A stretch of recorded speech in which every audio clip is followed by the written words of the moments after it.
Magandang araw po sa mga masusugid na taga-subaybay ng All About Vision. Ako po ang inyong ophthalmologist at host, Dr. Raul Henson. At nandito po tayo ngayon sa Clinic Henson Eye, Ear, Nose at Throat Center, dito po sa Angeles City, Pampanga. Ito po ang ikalawang bahagi ng two-part series kaugnay sa ating pambansang bayani, si Dr. Jose Rizal. Sa episode natin ngayon, aalamin natin ang kanyang ophthalmology practice, ang pinakamasasayang araw sa kanyang buhay at ang huling hantungan ng kanyang pakikipaglaban sa kalayaan ng Pilipinas. Manatiling nakantabay dito lamang sa All About Vision, your ITV and more.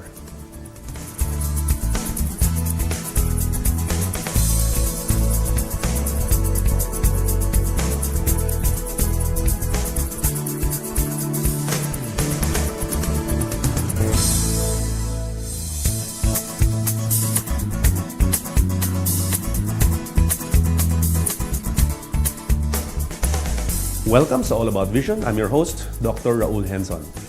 Nagbalik si Dr. Jose Rizal sa lupang tinubuan hindi lamang para makapiling ang kanyang iniirog, ang pagtatayuguyod ng kanyang nasimulang adikain at ang paglalapit ng gamot sa sugat ang nais niyang ibigay sa mga mahal na kababayan. Kasabay ng pagkalat ng kanyang mga isinulat na aklat tungkol sa pag-aabuso ng mga Espanyol sa mga Pilipino, ay ang sinasabi na transformasyon niya bilang isang ideal na reformist to a revolutionist. Alamin ang iba pang interesting facts kay Dr. Jose Rizal bilang isang ophthalmologist, political activist at bayani ng Pilipinas. Manatili lang po kayong nakaantabay, lahat pong yan ay ating pag-uusapan sa pagbabalik ng All About Vision, your ITV and more.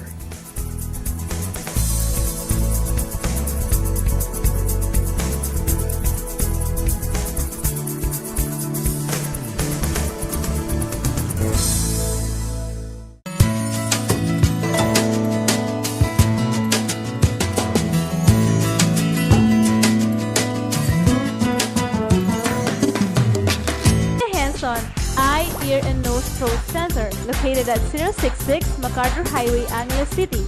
You can contact them at 045-888-0411 or 045-625-2525. Welcome to All About Vision, your ITV and more. I'm your host, Dr. Raul Henson. Our episode last week was all about Dr. Jose Rizal as an ophthalmologist. It was actually the first part of a two-part episode. And that part was all about Rizal's education, being an ophthalmologist, where he trained. This second episode is all about where he practiced and until the day he died, when he was shot in Luneta. So we're going to talk about that. Our guest for today is the same guest last time, is the president, the founder and president of the Eye Bank Foundation of the Philippines, and she's an associate clinical professor at the UP PGH Department of Ophthalmology. She's none other than Dr. Menggita Padilla. Hello. Welcome, Menggita, for coming again to Angeles. Pleasure. Long way here, but thank you again. Okay. So last time, or the last episode, we talked about Rizal from growing up, his child, medical school, and then ophthalmology training in Europe. Now we're going to talk about him going back here. Yes. When did he go back here? From Paris. He came back from his European, escapades and education, where he, by the way, also wrote Noli Me Tangere. Yes. No?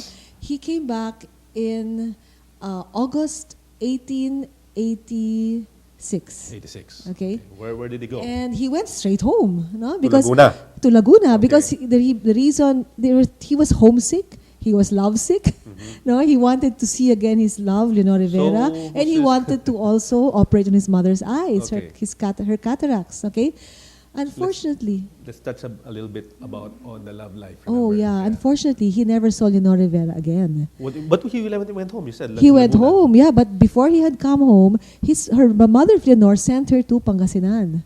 Because the Oh. mother did not want Rizal for her daughter. Because, you see, by the time Rizal came home after studying to become an ophthalmologist, he was famous because of his Noli Me Tangere foremost. So the Noli Me Tangere was already being Yes, sold here. being sold here and being Like hotcakes. like hotcakes. Yeah. No, it was, and he was to the delight of the Filipinos, of course, to the disdain of the Spanish friars. And Leonor Rivera's mother felt that Rizal was nothing but trouble for her daughter. And so she forbade her daughter from ever seeing him again.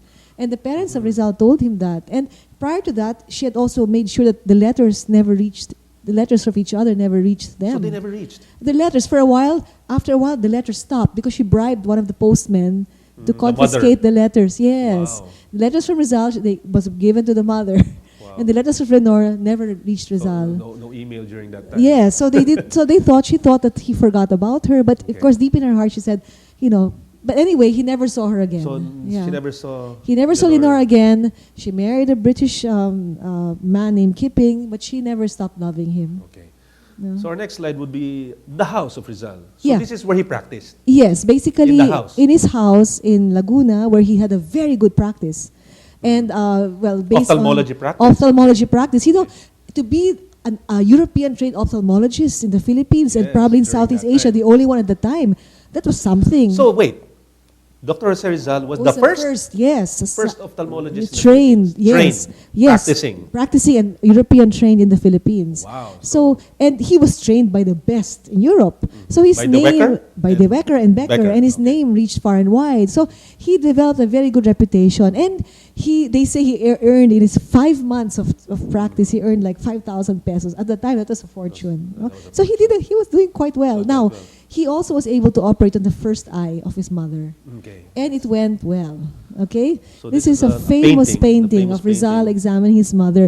This is how they would do ophthalmoscopy. Yeah, remember? there's a candle. Yes. It's like an indirect, no? Or Yes, it's an ophthalmoscopy, indirect something like that. ophthalmoscopy. But he's the first eye. So There's he operated on her mom. Yes. Now, Right, left, you don't know. I'm not sure which eye, but Okay. if I look at my notes, I'm sure it's Okay, there. so- He's the first eye he did. It was successful. We don't know whether he did the cataract per se right away or he did first an iridectomy to prepare her for the cataract. There are debates about that. Okay. Some say he did the iridectomy in his hometown, then he finally did the cataract in Hong Kong, the first eye. It went well, no?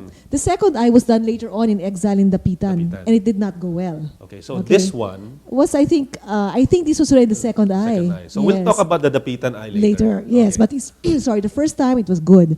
So And- successful, the mother was able to Yes, see. yes, and very, very, very happy.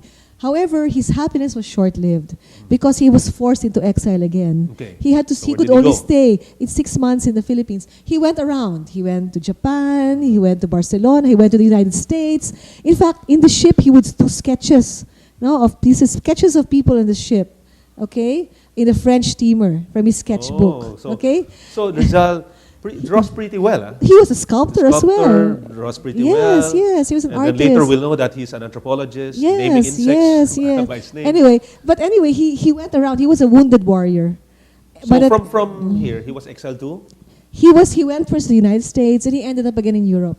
Okay, So but he went to Japan. He went all over. States, you said he went Yes, to he the went to the United States. States, to New York, to San Francisco, and he was very disheartened, disillusioned. In fact, they said by the time he left the Philippines the second time, he had maybe become transformed from the very optimistic, starry-eyed idealist The to reformist. from a revolution, reformist to a revolutionist. That's what some people say. Okay. That's why his second book, which is the El Filibusterismo, which he wrote when he went back to Europe the second time. The second time. Yes, was not anymore as happy as the Noli. It was darker. So remember, you told us Darker. in the first episode was Nolimitary was parody, humor. humor. Now there was no more humor. It It's was more very of- dark, and in fact, he actually explored the possibility of violence and bloodshed to solve the problems of the country. So this might be the one that invoked Bonifacio, probably. Also, Also, but yeah. Bonifacio was able to learn about the Noli because the brother of Rizal translated it into Tagalog.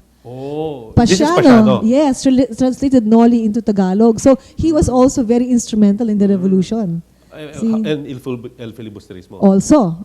So that anyway, and he dedicated El Filibusterismo to Gomburza, to the memory of the to the martyred memory of the priest. So he martyred was priest. really provoking really the provoking Spaniards. na, okay. Yes. So anyway, he was exiled.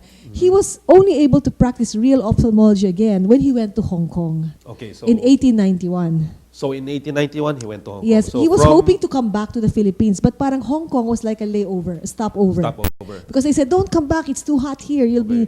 be Parang, killed. you know, you'll be we're talking jailed." parang Ninoy, And he was able to bring his family to Hong Kong, and he met a Portuguese doctor by the name of Dr. Lorenzo Marquez, who was so impressed with Rizal's surgical skills, he referred all his patients who needed ophthalmology treatment to In Hong Rizal. Kong.